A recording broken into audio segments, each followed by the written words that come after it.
ഏർപ്പെട്ടപ്പോൾ ഞാൻ കടന്നുപോയി. ആ ഘട്ടം മുതൽ എനിക്ക് ജീവന്റെ ഉൽപ്പത്തി എങ്ങനെ എന്ന ചോദ്യത്തിൽ താൽപര്യമുണ്ടാവുകയും ഡാർവിന്റെ സിദ്ധാന്തങ്ങൾ അതിനുള്ള ഏക വിശദീകരണമല്ലെന്ന് തോന്നുകയും ചെയ്തു. മൈക്കൽ ബഹ് തന്റെ Darwin black box the biological challenge to evolution എന്ന പുസ്തകത്തിൽ വിശദീകരിക്കുന്നത് ഡാർവിന്റെ കാലത്ത് ജീവകോശങ്ങളെ ഒരു ബ്ലാക്ക് ബോക്സ് ആയും ആ കറുത്ത പെട്ടിയിലെ വിവരങ്ങൾ അറിയപ്പെടാത്തവയും സങ്കീർണമായ ഘടനയോട് കൂടിയവയായും കരുതപ്പെട്ടിരുന്നു.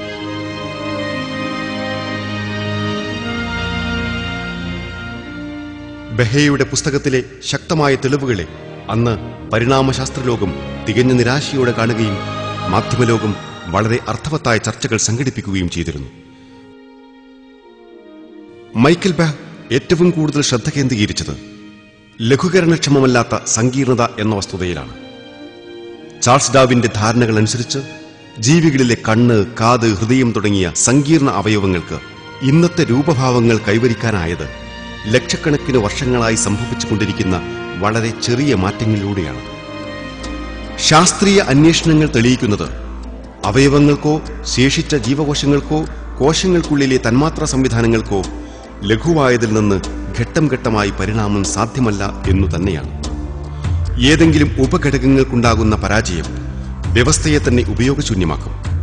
ഈ കെട്ടുപിണഞ്ഞു കിടക്കുന്ന രൂപങ്ങൾ കാരണം അവയവങ്ങളും വ്യവസ്ഥകളും ഒരു സങ്കീർണത നിലനിർത്തുന്നു. അവയെ ലഘൂകരിച്ച് ലളിതമായ രൂപങ്ങളിലേക്ക് മാറ്റിയെടുക്കുക അസാധ്യമാണ്. ചിലയിനം ബാക്ടീരിയകളിൽ കാണുന്ന ചാട്ടവാർ പോലുള്ള ഭാഗമാണ് ലഘൂകരണക്ഷമമല്ലാത്ത സങ്കീർണതയ്ക്ക് മികച്ച ഉദാഹരണം. ഏറെക്കാലമായി ചാട്ടവാറിന് സമാനമായ ഘടനയോടുകൂടിയ ബാക്ടീരിയയുടെ ഫ്ലജല്ലം നമുക്ക് അറിവുള്ളതാണ്. എന്നാൽ കഴിഞ്ഞ ദശകത്തിലുണ്ടായ ഇതു സംബന്ധിച്ച നിരീക്ഷണങ്ങൾ ഫ്ലജല്ലത്തിന്റെ രൂപഘടനയെ കൂടുതൽ വിശദീകരിച്ചപ്പോൾ ശാസ്ത്രലോകത്തെ പലരെയും അത് ഞെട്ടിച്ചു. അതിനുള്ള കാരണം ഒരു സാധാരണ കമ്പന സംവിധാനം എന്ന് കരുതിപ്പോന്നിരുന്ന ഈ ചാട്ടവാർ വളരെ സങ്കീർണമായ ഘടനയോടുകൂടിയ ജൈവിക ചലന സംവിധാനമാണെന്ന് വെളിപ്പെട്ടതാണ്.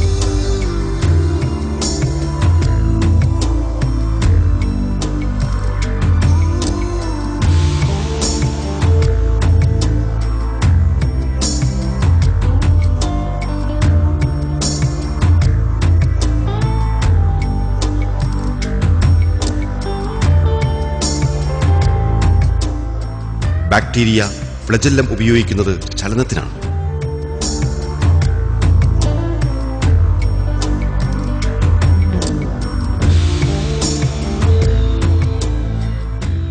ചാട്ടവാറിന്റെ ആകൃതിയിലുള്ള ഇതാണ് കൃത്യമായി ചുറ്റിക്കറങ്ങുന്ന ലോകത്തിലെ ഏറ്റവും മികച്ച ജൈവ അവയവം.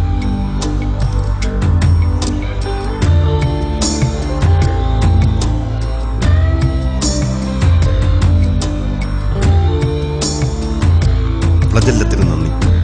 ബാക്ടീരിയ വേണ്ട ദിശയിൽ സഞ്ചരിക്കുന്നത് ഇവയുടെ സഹായത്തിലാണ്.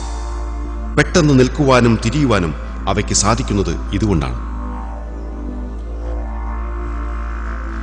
ഫ്ലജല്ലത്തിന്റെ സർപ്പിളാകൃതിയിലുള്ള ഫൈബറുകൾക്കും അവയുടെ മൂലസ്ഥായിയിലുള്ള സംവിധാനങ്ങൾക്കും നന്ദി. കാരണം ഇവ ഒരു പ്രൊപ്പല്ലർ കണക്കെ കറങ്ങുവാൻ ബാക്ടീരിയയെ സഹായിക്കുന്നു.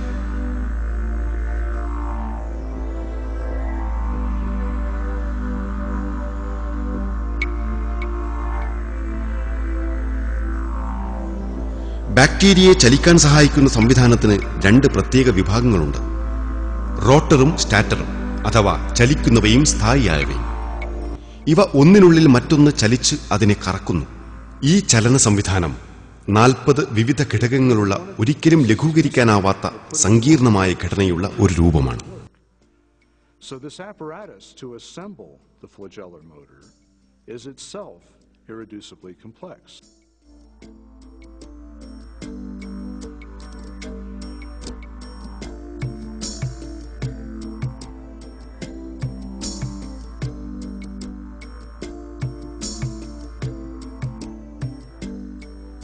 Doctor Jonathan വൈൽസ്.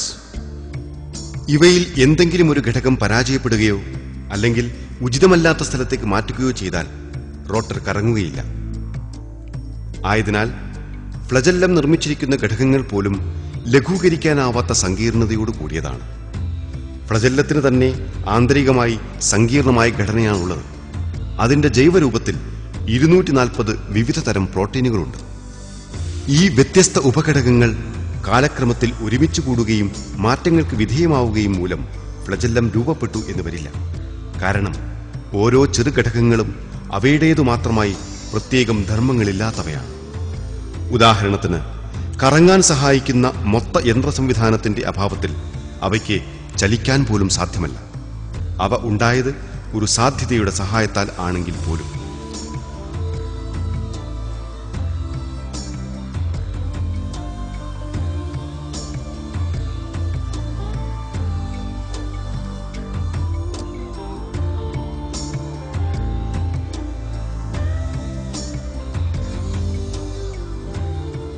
പരിണാമ സിദ്ധാന്തമനുസരിച്ച് ഉപയോഗത്തിലില്ലാത്ത അവയവങ്ങൾ കാലക്രമത്തിൽ വെറും അടയാളമാവുകയോ അപ്രത്യക്ഷമാവുകയോ ചെയ്യും.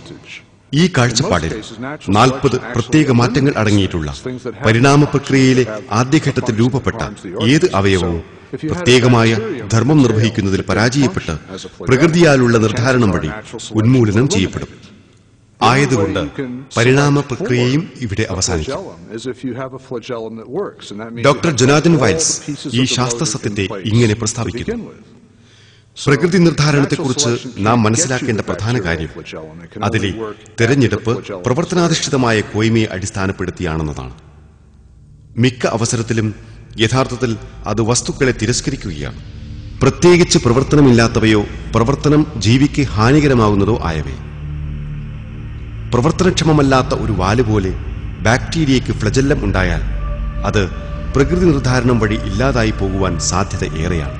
അതായത് അതിന്റെ ചലന സംബന്ധിയായ എല്ലാ ഘടകങ്ങളുമുള്ള പ്രവർത്തനക്ഷമമായ ഒരു ഫ്ലജല്ലത്തെ മാത്രമേ നിർദ്ധാരണം ചെയ്യാൻ മാർഗമുള്ളൂ. അതായത് പ്രകൃതി നിർദ്ധാരണം ബാക്ടീരിയയുടെ ഫ്ലജല്ലത്തെ വിശദീകരിക്കുന്നില്ല. പ്രവർത്തിച്ചുകൊണ്ടിരിക്കുന്ന ഒരു ഫ്ലജല്ലം ബാക്ടീരിയയ്ക്കുണ്ടെങ്കിൽ മാത്രമേ അത് പ്രാവർത്തികമാവൂ. ബാക്ടീരിയയുടെ ഫ്ലജല്ലത്തിന് ബാധകമായതുപോലെ ഈ അവസ്ഥ മറ്റെല്ലാ ഘടകങ്ങൾക്കും അവയവങ്ങൾക്കും ബാധകമാണ്. ആധുനിക കാലത്തെ ശാസ്ത്രം ക്രമാനുഗതമായ വികാസം എന്ന പരിണാമ സിദ്ധാന്തത്തിന്റെ അവകാശവാദം ബാക്ടീരിയ ഫ്ലജല്ലത്തിന്റെ സങ്കീർണ ഭാവങ്ങൾ വിശദീകരിച്ചുകൊണ്ട് അർത്ഥരഹിതമാണെന്ന് തുറന്നു കാണിക്കുന്നു. മാത്രമല്ല, ഒരു പരിണാമ ജീവശാസ്ത്രകാരനും ഫ്ലജല്ലത്തിന്റെ ഉൽപ്പത്തി വിശദീകരിക്കുവാൻ സാധിക്കുന്നില്ല. പിഴകൂടാതെ എല്ലാ ഘടകങ്ങളും പ്രവർത്തിക്കുമ്പോൾ മാത്രമാണ് ബാക്ടീരിയയുടെ ഫ്ലജല്ലം നിലനിൽക്കുന്നത്. അതേസമയം അത് അർത്ഥമാക്കുന്നത് ഒന്നിനെ മാത്രമാണ്: സൃഷ്ടി. ഉത്കൃഷ്ടമായ എഞ്ചിനീയറിംഗിന്റെ ഫലമായി നിർമ്മിക്കപ്പെട്ട എഞ്ചിൻ കാറുകൾ ചലിക്കുവാൻ കാരണമാവുന്നത് പോലെ ബാക്ടീരിയ ചലിക്കാൻ കാരണമായ സംവിധാനവും ഉത്കൃഷ്ടമായ ജ്ഞാനത്തിന്റെ ഉൽപ്പന്നമാണ്. ആ ജ്ഞാനം അഥവാ അറിവ് ദൈവത്തിന് മാത്രം സ്വന്തമാണ്, സർവ്വലോകങ്ങളുടെയും സ്രഷ്ടാവ്.